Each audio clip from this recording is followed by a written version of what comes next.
think I've learned a valuable lesson. I think that lesson is just stop making plans because nothing has been going according to plan for months now.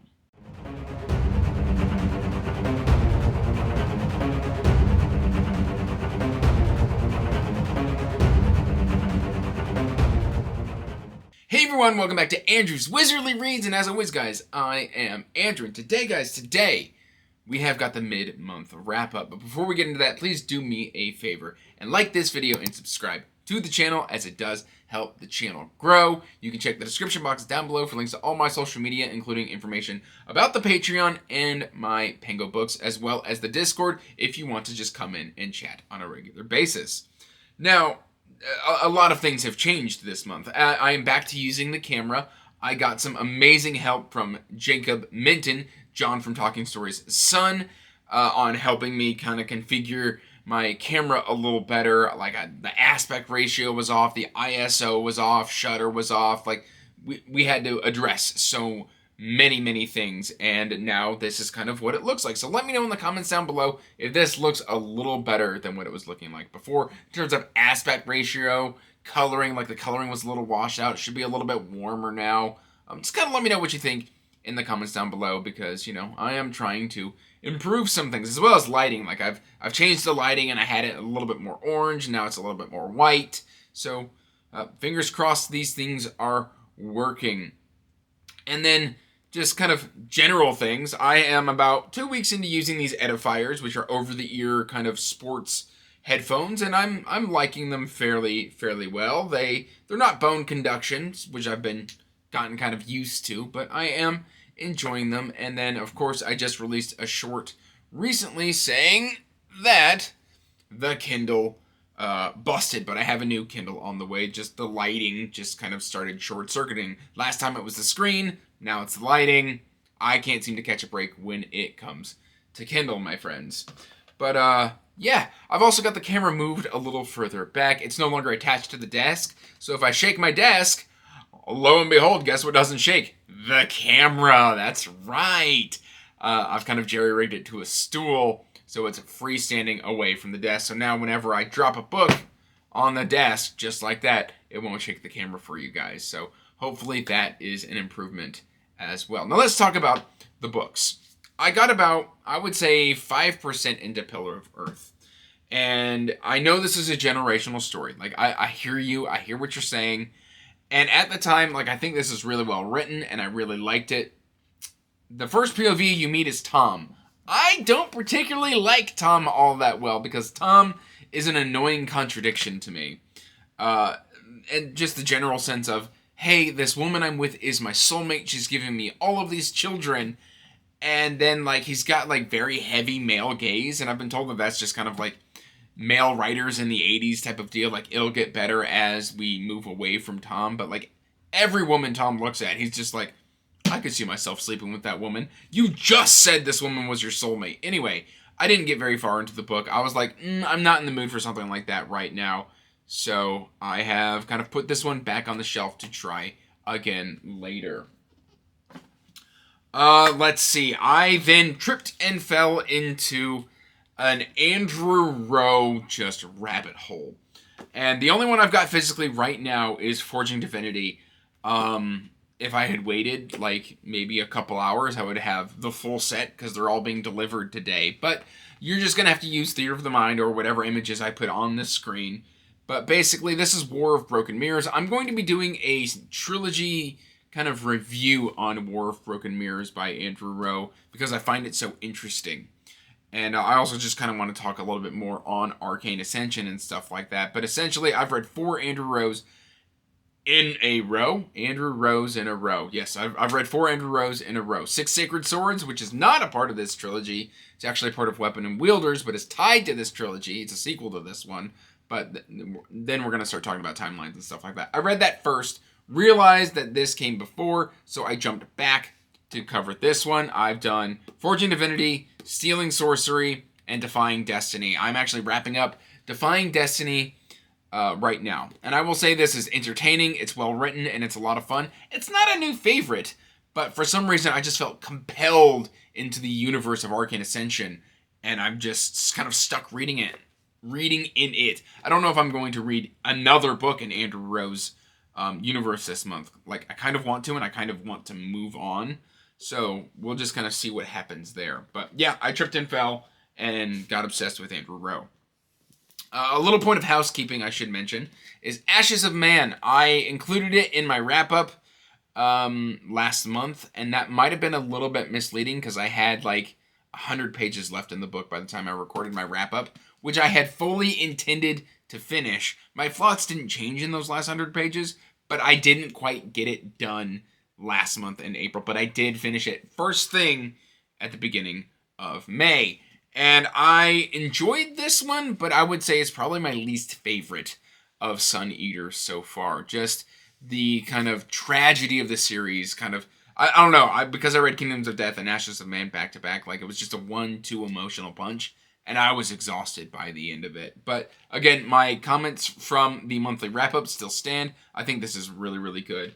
And I think Sun Eater is a modern masterpiece that will just define this generation's sci-fi. And I say that with 100% sincerity.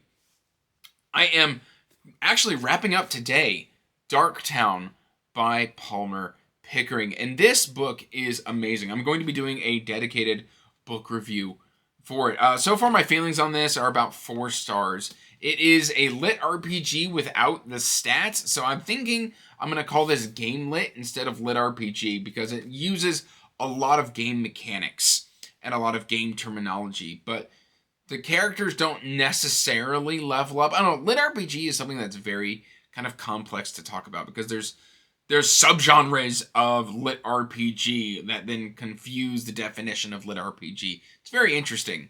But yeah, no, this has been well worth the read, and frankly, I can highly recommend the physical edition because it is illustrated with just tons of illustrations. I would say you'll get an illustration at least once every 4 or 5 chapters. Like, it's just got tons of illustrations in it. Like, I'm not even kidding. Like, I'm not even struggling to find more illustrations here for you. Like, I loved this so much. I like the kind of interaction between Half Pint and Temerity, our main characters here. Just a really good, solid read. And I think this might be Palmer Pickering's best work. Don't get me wrong, Heliotrope has the best beginning of any book I've ever read, but I think this might be Palmer's best work as my bookmark starts to fall out. All right, and now we've kind of got like the rest of the month, and I know I didn't do like a TBR, and this is very, very subject to change because it's already changed so much already. I've been feeling the itch for Going Postal by Terry Pratchett. I've been wanting to come back to Discworld, and I tried with Small Gods, and I got about halfway through Small Gods like 3 months ago, and it just kind of lost my interest. But I've heard nothing but amazing things on Going Postal, and so I kind of want to give this one a shot because this is a sub-series that I think I'm really going to enjoy. So this is a tentative if I have time for it, because like I said, I don't know if I'm going to be reading more Andrew Rowe. I had wanted to do Hunger of the Gods. There's no real rush for that because the 3rd book doesn't come out until towards the closer to the end of the year. So if I want to just kind of push that a little bit, I felt pretty good about pushing it. And then I wanted to read Bastion. I wanted to continue Bastion. But like I said, I got stuck into Andrew Rowe, and then that happened. I was kind of guilted a little bit by Nico and Murphy about not having continued the buddy read of Black Powder War. They're reading book 4 this month. And I was like, you know what? I'll at least read book 3. I've got it in physical. I've got it on audio through my library. And I've got it on ebook through my library. So those are all loaded on the Kindle, which I'll have to get reloaded on the new Kindle. So I wonder how that's going to work through the Libby app. I don't know.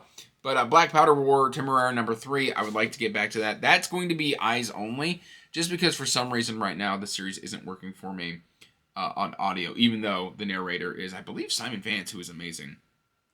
I have a buddy read with some friends for Blood Over Brighthaven that has yet to get started. I would like to get it started, but we haven't really talked about it so much yet. But this just recently got picked up by TradPub, and it's got an audiobook coming out in like 5 months.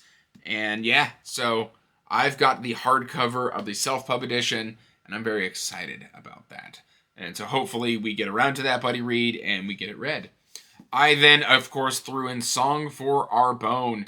Me and Nico are probably going to buddy read this one. I've got the physical and I've got the audio through Everrand, and I've heard nothing but great things about this from John from Talking Story, who, again, I mentioned earlier in the video, him and his son have just created pure YouTube magic, and their channel is growing like crazy, but he ranted and raved about Song for Our Bone, and I was like, John, you know what? I went to the bookstore, it was in my face, I decided to pick it up. And this edition's a little bit rough shape, but man, like, I kind of wanted a reading copy because I think GGK is going to be something that I want to sit and physically read. But I do have the option of the audio. And then I want to come back to Rachel Aaron, and I want to read The Spirit War. And that's probably going to be towards the end of the month, just because that is Nick Podell, I believe, is the audiobook narrator. And Andrew Rowe also uses Nick Podell, so that's a lot of Nick Podell this month, so we'll see what happens. But after that, I do want to get back into 1,000 Li. We've got The Third Realm, which is book number 8. That has always been on my reading plans and has not moved. Now, I am currently waiting for a library loan to come through of Children of Dune. So if that does come through, I will be reading this month as well. And that's just something I've been really, really anticipating for quite some time. But that is kind of what the rest of the month will hopefully look like and what my current month has looked like. I've gotten a fair amount of reading. I've gotten about 5.5 books read in the first half of the month, which is fairly standard. I do have my grandfather coming into town this weekend, so that's going to, of course, disrupt my listening and my reading time, just because, he's 91 and I want to give him my full attention. But yeah, I mean, it's been a good reading month, and hopefully it kind of ends with a bang. Let me know how your reading is going so far this month. I would love to hear from you in the comments. I love interacting with you guys. If you want to interact even more, please consider joining the Discord. We've got a great community there. I love when I get messages about how just tight-knit and welcoming the Discord is, and that always warms my heart. If you're not in the Discord, I would love to have you there. We just have kind of tons of different little discussions going on at any given time. And I've been trying to zhuzh up the question of the day there as well and make it a little bit more interactive instead of just generic questions. But that's been a lot of fun as well. So that's all I've really got for you so far as far as the mid-month is concerned. I hope you're doing well, guys. Till next time, peace out. Stay magical. Bye. And as always, I want to give a huge thank you to my patrons. Thank you for supporting my passion and my hobby. I could not do this without you guys. Thank you so much.